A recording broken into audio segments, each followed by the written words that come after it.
Hello guys, welcome back once again to EduCame. My name is Praveen Mishra and today we are going to discuss another topic with regard to our UPSC CSC current affairs. ये example है हमारा इसरो के किए हुए कारनामे से। जैसे कि आप देख पा रहे हैं, हम बात कर रहे हैं हमारे इसरो की, इंडियन स्पेस रिसर्च ऑर्गेनाइजेशन की। अब इसरो ने कुछ 2 दिन पहले ही एक ऐसा कमाल करके दिखाया जिसके चक्कर में अब पूरी दुनिया भर की जितनी भी स्पेस रिसर्च एजेंसीज हैं वो इसरो को अप्लॉज करने में, उसको अप्रिशिएट करने में लगी हुई है। Yes, that is sad but true. एक sad but true concept है। हाँ, NASA is considered as the best organization or rank 1 organization when it comes to space research. Okay? Yes, okay. चलो वो rank 1 है, कोई बात नहीं।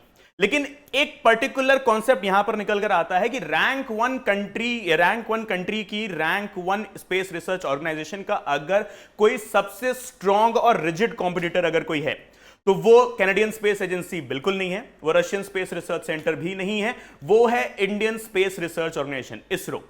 इसरो के साथ जैसे कि आप सब लोगों ने एक मूवी भी देखी होगी, मिशन मंगल जिस मूवी का नाम था, उसके अंदर आपने देखा एक सीन कि किस तरीके से हमारा जो मार्स ऑर्बिटर मिशन है उसके सक्सेसफुल होने के बाद सबसे पहला कॉल जो हमारे पास आता है वो आता है नासा से और वो बात करते हैं हमसे कोलैबोरेट करने के लिए। So let's collaborate into the further expeditions, into the further experiments towards Mars, right? Okay, so ये नासा है। नासा को किसी की जरूरत नहीं है, नासा को कुछ भी टेंशन लेने की जरूरत नहीं है that is something is going on or not, but NASA always keeps an eye on the projects and on the experiments, on the actions and reactions of ISRO.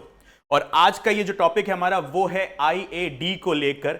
जब नासा के कान और आंख दोबारा खुल गए, सेंसर्स दोबारा एक्टिव हो गए इसरो की तरफ। तो now what is the concept of ISRO? IAD actually में क्या है?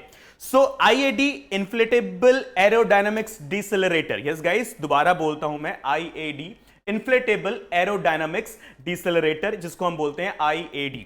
तो हमारे जो इसरो के जो इनकम्बेंट चीफ हैं Shri S Somnath, the great scientist, one of the great scientists we have got after K. Sivan Saab. Okay, so he gave a particular statement there that IAD has been successfully tested. Okay, point is to be remember here, point is to be noted. IAD has been successfully tested. अब ये successful testing जो IAD की हुई है वो अब एक बहुत बड़ा अचीवमेंट है इसरो के पर्सपेक्टिव से, या फिर एक बहुत बड़ा अचीवमेंट है किसी भी स्पेस एक्सपीडिशन के पर्सपेक्टिव से। Now when you talk about IAD, inflatable aerodynamics decelerator, तो नाम अपने आप में आपको काफी चीजें समझा देगा। इन्फ्लेटेबल मतलब क्या है? वो कोई चीज जो फूल सकती है, like a particular balloon. Okay, balloon में आप हवा भरते हो, राइट? अब ये बैलून जो है क्या है? इन्फ्लेटेबल। अब इन्फ्लेटेबल वर्ड तो यहां पर क्लियर हो गया। अब दूसरा है aerodynamics. Yes, that is with related to the launch, okay, that launch and take off, whatever you can call it, and the landing of one particular spacecraft, whether it is the commercial or whether it is the non-commercial spacecraft, whatever, right? So inflatable aerodynamics। अब तीसरा नाम जो यहां पर निकल कर आ रहा है, decelerator। The first thing is accelerator. When you accelerate, obviously you go ahead in the speed. But here the concept is not with regard to acceleration. It is the concept with regard to the deceleration. Now, when we talk about the concept of deceleration, that is removing or just casting out the speed. Okay, eliminating out the high speed or reducing the speed in single one statement. Okay, so inflatable aerodynamics decelerator जो है अभी हमने launch किया है, successfully launch किया है as stated by ISRO. ठीक है, अब यहां पर बात करते हैं यूपीएससी के पर्सपेक्टिव से हमारे सामने जो क्वेश्चंस निकल कर आएंगे। ओके, तो पहला नाम तो क्लियर है, IAD इन्फ्लेटेबल एरोडायनामिक्स डिसेलरेटर। किसने लॉन्च किया है? इसरो ने लॉन्च किया। अब किस चीज से लॉन्च हुआ है? सो एक इंटरेस्टिंग सा कॉन्सेप्ट है यहां पर जो हमारे सामने है कि कौन सा एक पर्टिकुलर लॉन्चर है जिसका इस्तेमाल किया गया है। तो गाइस, लॉन्चर का जो इस्तेमाल हुआ है वो हमारी जो पहली मिसाइल है, इंडिया की जो पहली मिसाइल जो बनी, इंडिया का जो पहला रॉकेट लॉन्चर है, इसका इस्तेमाल किया गया है और इसका नाम आप सब बहुत अच्छे से जानते हैं, that's Rohini, right everyone? So what is to be remembered here? First of all, ISRO ने IAD लॉन्च किया है, सक्सेसफुल उसकी लॉन्चिंग हुई, सक्सेसफुल एक्सपेरिमेंट हुआ है। और जो दूसरा एस्पेक्ट है वो क्या है? इसकी जो लॉन्चिंग हुई है ये किस मिसाइल या किस रॉकेट के थ्रू हुई है? सो इसकी जो लॉन्चिंग हुई है that has been done by none other than the name is Rohini. Okay, so Rohini के बारे में भी आप सब बहुत अच्छे से जानते हैं। नाउ अब इसकी लॉन्चिंग एक्चुअली में हुई कहां से है? From where it has been launched? So it has been launched from Kerala के तिरुवनंतपुरम के जो नजदीक हमारा जो स्पेस लॉन्च सेंटर है, जिसको हमने नाम दिया है Thumba equatorial space port. So guys, the next thing that is to be remembered here is Thumba equatorial space port है, केरला के तिरुवनंतपुरम में सिचुएटेड है. ओके, यहां से इसकी लॉन्चिंग करी गई है. Okay, so now know it very clearly that is Thumba equatorial space port जो हमारा है. इसका जो एस्टैब्लिशमेंट है that has been done exactly on 21st of November 1963. Right guys, so ये fact है prelims specific as well as mains specific, that is Thumba Equatorial Space Port. ये कहां है? Obviously Thumba, Thiruvananthapuram, Kerala. Okay, that's fine. Okay, इसका establishment की date क्या है? That is 21st of November 1963. And then next thing, why Thumba, मतलब थुम्बा को ही हमने क्यों चुना? Why we have opted Thumba as the space port? So Thumba in India is that location which is nearest to the earth's magnetic poles. Okay, so why Thumba? अगर आपके पास एक question आता है, थुम्बा से ही हम ये लॉन्चिंग क्यों कर रहे हैं? सो अर्थ का जो नियरेस्ट इंडिया के अंदर, भारत के अंदर, हमारी कंट्री के अंदर जो नियरेस्ट जो एक मैग्नेटिक पोल है, जो सबसे ज्यादा नियरेस्ट है, that is known as Thumba. Okay, तो ये थुम्बा लोकेशन जो है, ये एक बहुत ही परफेक्ट लोकेशन है. साइंटिफिकली और ज्योग्राफिकली इसको जो है एक परफेक्ट लोकेशन बोला गया है किसी भी एक पर्टिकुलर स्पेस प्रोग्राम को लॉन्च करने के लिए. Okay, so guys, now you have the facts. First of all, IAD inflatable aerodynamics decelerator launched by ISRO. किस लॉन्चर का इस्तेमाल किया गया है? रोहिणी का. कहां से लॉन्च हुआ है? That is from Thumba. Thumba का क्या सीन है? एस्टैब्लिश हुआ है 21st of November 1963. Yes, and why Thumba? Because it is nearest location to the Earth's magnetic pole. Okay, now the very next thing. अब इस IAD को समझने के लिए आपके सामने जो है एक इमेज है, that is something what you are watching is a parachute. Okay, जब आप स्काई डाइविंग करते हो, राइट, तो इस स्काई डाइविंग से जब आप नीचे कूद रहे हो तो obviously you need some security drills, safety security drills, और साथ ही साथ एक प्रॉपर लैंडिंग मैकेनिज्म, एक प्रॉपर लैंडिंग एलिमेंट. और इस प्रॉपर लैंडिंग एलिमेंट को हमने क्या नाम दिया है? Parachute. Yes, this is simple. Okay, but now ये IAD पैराशूट से रिलेटेड कैसे है? तो साफ शब्दों में अगर यहां पर बोलना हम चाहें तो IAD कुछ नहीं है, सिर्फ और सिर्फ स्पेस क्राफ्ट में लगा हुआ पैराशूट है. ओके, ये एक्चुअली एक बॉटल शेप का पैराशूट होगा, जो कि जितने भी हमारे रॉकेट्स होंगे, जिस टाइप के भी हमारे ये स्पेस मिशन होंगे, इनमें लगाया जाएगा. इसकी मदद से होगा क्या? जैसे कि पैराशूट क्या करता है, जैसे जैसे इंसान नीचे जमीन की तरफ, धरती की तरफ आने लगता है, इसकी स्पीड स्लो डाउन होती है. Hence, as a result, ये इंसान क्रैश होने से बच जाता है, और ऐसी जो पर्टिकुलर जो दिल दहला देने वाली जो इमेजेस हैं, जो कहानियां हैं, ये बंद हो जाती हैं, ये रुक जाती हैं.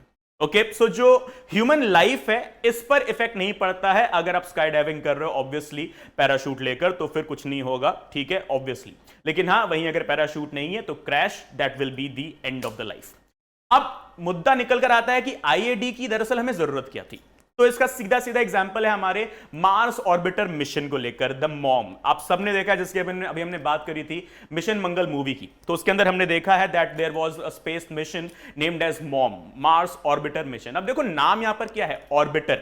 That is, it is orbiting the Mars, it is not landing on the Mars. Right, वो मार्स का ऑर्बिट कर रहा है. हमारा जो सैटेलाइट थी जो हमने मार्स पर भेजी, that is orbiting the outer atmosphere of the Mars, it is not landing on the Mars.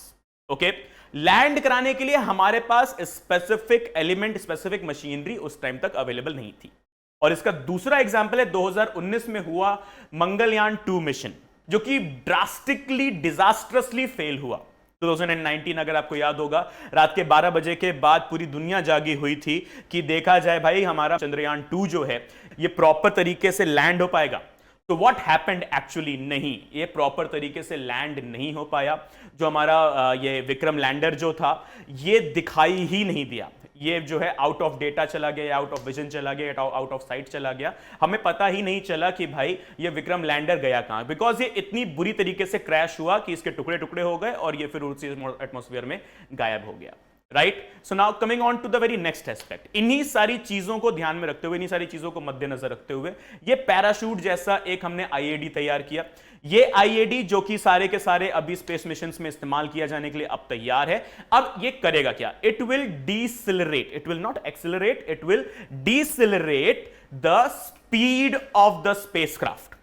अब hence as a result what will be there, it will be easy to land. अब easy to land यानी कि अगर हम कल की date में manned mission भेज रहे हैं, यानी कि इंसानों को भी अगर हम ऊपर आसमान में भेज रहे हैं, स्पेस में भेज रहे हैं, तो उनके लैंडिंग के लिए भी ये आईएडी हमारा सबसे बेटर वेपन, सबसे बेहतरीन वेपन के तौर पर इस्तेमाल किया जाएगा। Weapon that is not weapon of destruction, weapon here that is something which will be used to safeguard the humanity and so on, right, the mankind, the human kind and so on. तो IAD की कहानी आप सबके सामने clear है।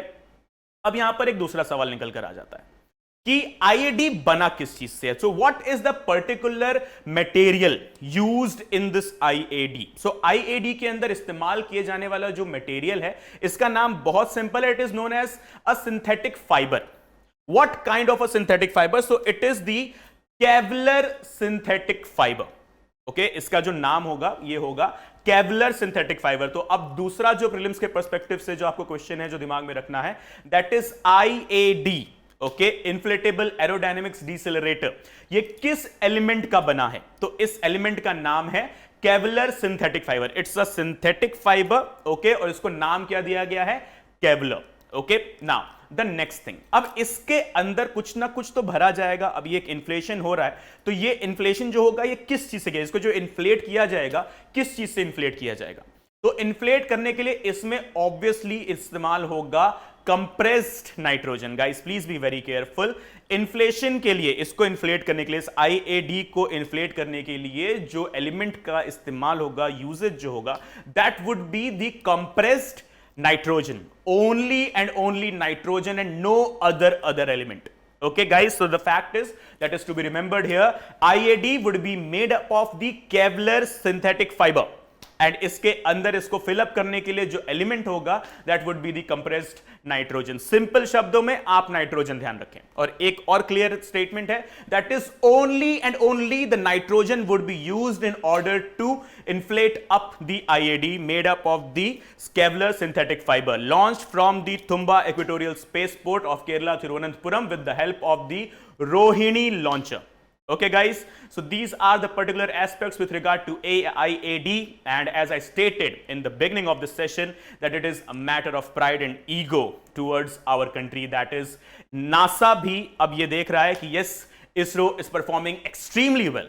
Okay, yes, NASA ने IAD जैसी बातों को आज से कुछ 20-30-40 साल पहले ही सामने रख दिया था, नो डाउट इन दैट। उसने इसके हाइपरसोनिक और सुपरसोनिक जो है टेस्ट ऑब्वियसली पहले ही कर लिए, लेकिन वो नासा है जो कि बहुत पहले से एस्टैब्लिश्ड है और बाकी स्पेस रिसर्च ऑर्गेनाइजेशन से बहुत आगे है। बट स्टिल इसको एक रिजिड, एक स्ट्रॉन्ग, एक स्ट्रिंजेंट कॉम्पिटिशन देने के लिए हम यानी कि इंडियंस अवेलेबल हैं, और इन्हीं इंडियंस के पास है ISRO, Indian space research organisation. तो इसरो के नाम पर एक लाइक तो बनता है, और प्लीज अभी अगर आपने चैनल को सब्सक्राइब नहीं किया तो please subscribe for the channel as well, and please do not forget to provide your valuable feedback, your comments are most important to us. Okay guys, thank you for joining me here, see you all soon, bye bye, take care, जय हिंद।